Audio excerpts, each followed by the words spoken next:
Linda, I'm back. I'm sorry if we had any kind of miscommunications, but what can I help you with today? There was no miscommunications. I called you and I talked to you 10 months ago, and you told me that you were going to investigate the case and you were going to call me back.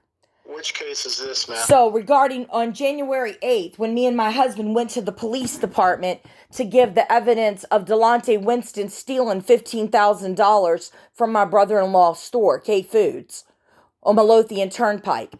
The day that we were there, Detective Russell, first of all, he's already been found guilty of misconduct. I have the paperwork. It was substantiated. He sat there and he cussed at me, told me, "What are you, a fucking lawyer? You don't talk to me like that." Especially when I've spent the last year of my life working in COVID. I've worked for the government for 8 years. I've got a son-in-law that died 2 years ago from serving in Afghanistan. And now I've had a husband sitting in jail for 10 months because you have a corrupt detective named Detective O'Brien that's lied. You've got criminals out on the street that were involved in the situation. And then the guy that stole $15,000 is still out. And my husband, a man that's never had a speeding ticket or anything in his life, is sitting in a jail cell and been told he was guilty by a jury because of the crappy lawyer that I hired. That you got corruption going on. And I know you know me. I know you've seen it all over social media. You can't tell me you ain't heard Linda Bonda. I don't follow social media.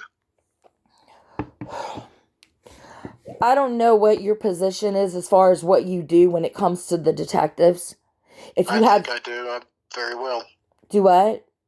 I do know my position very well. No. I'm saying I don't know. I don't know. I'm not saying you don't know. I'm saying I don't know. I'm sorry. I'm very upset right now. I got my medical records back. I have Chief Smith. I have lupus. I have fibromyalgia. I have PTSD. The past year, up until June 30th, I've been working in COVID for Virginia Health Department and DC Health Department. I've had 5 patients die. I am emotionally not good anymore. I have a husband that worked at 301 Express on Maury Street, the convenience store. My husband works 7 days a week. He worked 10 to 13 hours a day. His father died 3 years ago. He's from Jordan, and he's done nothing but take care of his family for the last 6 years. Since day one, I have talked to these officers and told them they falsely arrested my husband, and they know it. I have every bit of video evidence that these officers have. They tampered with the videos. There's a time lapse inside the store. If you research it and look at it, they stopped the video at 11:08. Then they picked it back up at 11:18. But that Detective O'Brien is so stupid that he might have time-lapsed the inside video, but he didn't time-lapse the outside video. And it shows my husband in the car leaving at 11:12 p.m. My husband was at home in bed sleeping while these people, my brother-in-law is guilty. He is where he needs to be. But the other 3 people, Hussein Mudab and this girl, Chantel Birdwell, and the other girl, her girlfriend, all these people are out on bond. And every one of them you see in the videos were involved. This case is pure corruption. And what I'm saying to you is I don't know if you have authority over the detectives or not. I don't know. But I made a formal complaint on January 8th with Captain Leno. Detective Russell was found guilty for misconduct. It was substantiated. The report I filed about Detective O'Brien, he took my husband's computer without a warrant. The only thing on there were the videos of the guy stealing. The guy stole $15,000. The detective took the video, and then on top of that, he falsely arrested my husband. There was no warrant for my husband. Nothing happened to that man when my husband was at that store. Those people that assaulted that man and did whatever they did, it was well after my husband had left. This is a bunch of crap. This is not right. You got people that are out on bond that should be in the jail, and an innocent man has been sitting in jail for 10 months, all because he's Muslim, and the prosecutor made that statement in court. Your Honor, this appears to be a room full of Muslims. That's religious discrimination, and it was a lie, too, because it was 3 Arabic people and everybody else was black. Do you have any authority over top of your police or not? Are you in charge of the detectives or not? That's what I want to know. Clearly I am. You are? Then why have I asked you when I spoke to you in January? You answered your phone, your office phone, by accident. You answered your phone, and I told you what happened that day. And you told me you were going to investigate I it. really don't answer my phone by accident, but go right ahead, though. You're very rude. You think because you're the chief of police that gives you the authority to talk to me the way you're talking to me? I didn't say that, ma'am. Didn't say that at all. You told me that day, you gave me your word, you told me that you were going to investigate the case and get back with me. And it's been 10 months. And there's been no phone call from you. There's been no investigation. If I remember correctly, you wanted me to investigate the complaint that you had issued into Internal Affairs, and I did. You, by your own words, say that the complaint that you filed against him was substantiated. No, against the one detective, but the other detective is still ongoing. Nothing's been done about Detective O'Brien. Nothing has been that investigation has not been completely finished. But we are looking into it. So we're doing what you asked. It's taken 10 months to finish completing when it took 5 months. So the detective that cussed at me and said, "What are you, a fucking lawyer?" and threatened to arrest me for no reason. All because I asked why you're arresting my husband. And then I said, my husband is an innocent man, Chief Smith, sitting in a jail with real criminals. The year before that, do you remember November 2019? Do you remember when the guy was killed at K Foods, Ashraf Mahassis? Do you remember the guy that killed him? Ma'am, let me answer your question. No, ma'am, I was not here at that time. Oh, but do you remember in the news? Okay, I'm saying in the news for 3 days, they were looking for the guy that killed him because the jail accidentally let the guy out. That was my husband's family member. That is a family member. So the year before, we had to deal with that. The jail accidentally let him out. And then, since then, he's been on the same floor as my husband. For 3 days, he was on the floor. And Major Clavert made sure that didn't happen again. He got him off the floor and made sure he wasn't put back on the floor. There's been so many things, even at the jail, to the level where my husband got the vaccine and was denied medical treatment. And I filed a complaint then. And I filed with Virginia Health Department too. And I haven't heard back from them. And I'm going to follow up with them because they were supposed to follow up on that as well. You can't deny, it's against the law to deny someone medical treatment. When we work in the medical field, we take a Hippocratical oath to take care of someone. And my husband went to a deputy and to a nurse and asked for Tylenol because he was having side effects to the vaccine and was denied medical treatment with the first vaccine.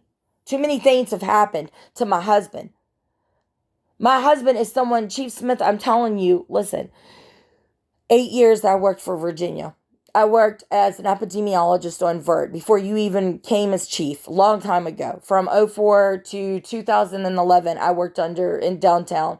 I started in Chesterfield. Senator Kane praised my work when I went to D.C. and was on Capitol Hill because I had the highest syphilis prevention stats ever in the state of Richmond or Virginia. The CDC had to raise the stats because I was stopping syphilis from being spread around in the state of Virginia. And that was because of me. And then last year, they called me back in to come work because I'm a good investigator for the health department. They called me back in on COVID. And from May of last year up until February, I worked for Virginia. And then on February 16th, I went to work for DC Health under COVID as an investigator, an epidemiologist. It's the same thing. And I left on June 30th was my last day for DC Health. And they're trying to get me to come back to work on Virginia because of COVID for Delta, but my nerves are too bad at this point to try to help out anymore. I'm begging you, Chief Smith. I'm begging you, please. I've got people getting in touch with me that are people from straight up thugs, hood, whatever you want to call them. People getting in touch with me that I'm not used to this. Me and my husband, we don't have friends like this. We don't have people like this. You seem to be a religious man. You remember the story of Cain and Abel in the Bible? I am familiar with it. That my husband and my brother-in-law are Cain and Abel all over. I'm telling you. My husband, him and his brother are complete opposites. My husband, we wanted to go out on a Friday night and neither one of us drank. So we went to Chuck E. Cheese.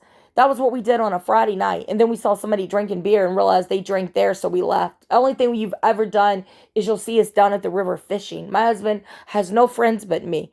He's from Jordan. All he's ever done is try to take care of his family, his mom, and his two siblings, and it's all been put on me to have to do.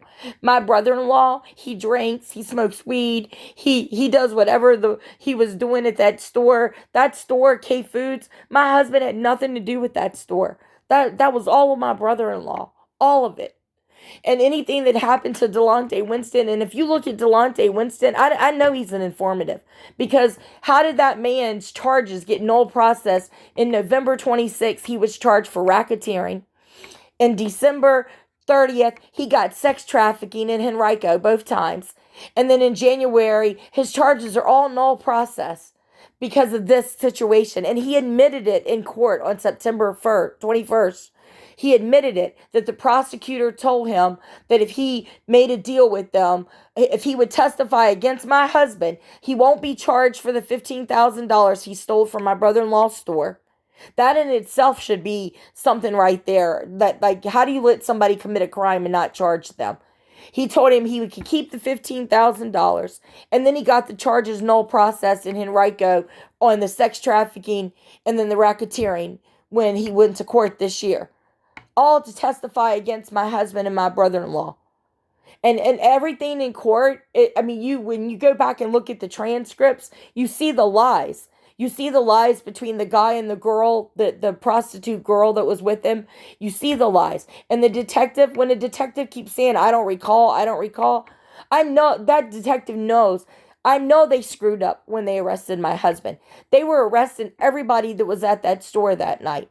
And they think because my husband is my brother-in-law's brother that he had some part of this. And that's not the case. They're not close. They don't have that kind of relationship. My husband went there, and that guy sat there for 3 hours and was calling people trying to get the money because he didn't want to go back to prison.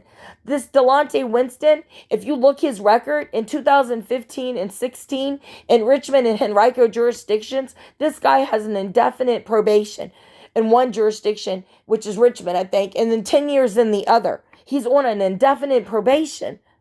That man knows if he gets in trouble, he's going back to prison for 8 years. And actually, in 2019, he was arrested on aiding in the prostitution of a minor. They didn't catch it. And they should have put him back in prison then.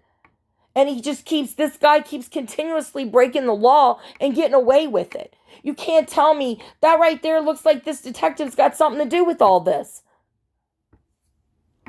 All I know is I have an innocent husband that's sitting in that jail for 10 months now. And I'm about to have a nervous breakdown because this isn't right. I am a godly Christian woman. My husband is a Muslim, but he is a godly man. And he loves God. And he don't do anything but work.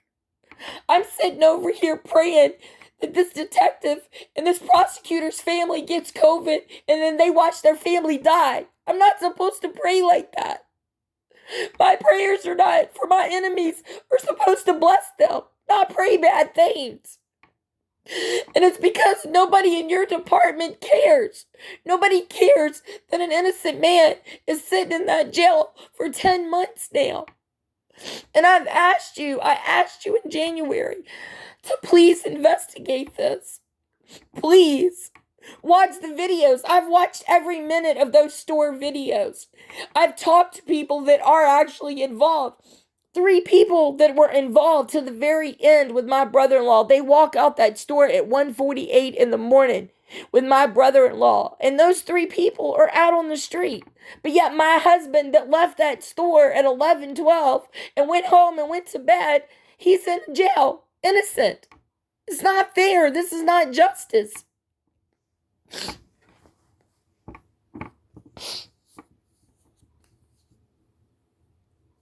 Hello? I'm here.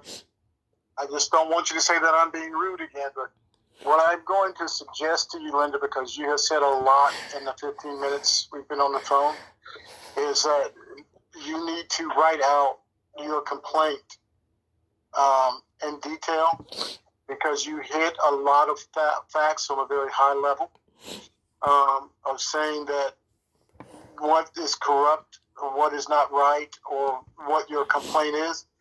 And the only way that anyone is going to be able to make sense of what you're saying is if you write it out in a linear fashion and explain that. And because a lot of the complaints that you have one with the detectives. It sounds like you have one at the prosecutor's office. You even have complaints with a judge. And right now, that is the only way that you're going to get whatever your concerns are before the right people. Yeah, but who are the right people? Because everybody I'm reaching out to, it seems like nobody cares. You to look into a corrupt detective at a very high level. You have made an accusation against the detective that they're corrupt, but what details have you laid out to show where that needs to be investigated? Yeah, the time lapses in the videos alone show that. They time lapse the video in the store. Linda, that is what I'm asking you to lay out. Okay. And write it out. Okay. And then we will give that to our internal affairs and we will look into it. But the other complaints, you're going to have to figure out who to go to Commonwealth Attorney's office or go to, I don't know. But right now, in the last few minutes, you've laid out a great deal of stuff. Because it's a lot. Like, really, it's a lot. But I'm saying I don't know how to follow everything that you just laid out over these minutes that we've been on the phone. Yeah. And I think that you should lay it out and maybe even get an attorney to help you lay it out. I have an attorney. I'm on my second attorney. I've spent $12,000 to Peter Baruch, and now another one. Linda, that's what I'm saying. If you have an attorney, then ask your attorney to help you lay out your complaint in a written fashion where someone will be able to look into your concerns. Okay. All right? All right. Thank you. All right. Bye-bye. Bye. Waste of time, as always.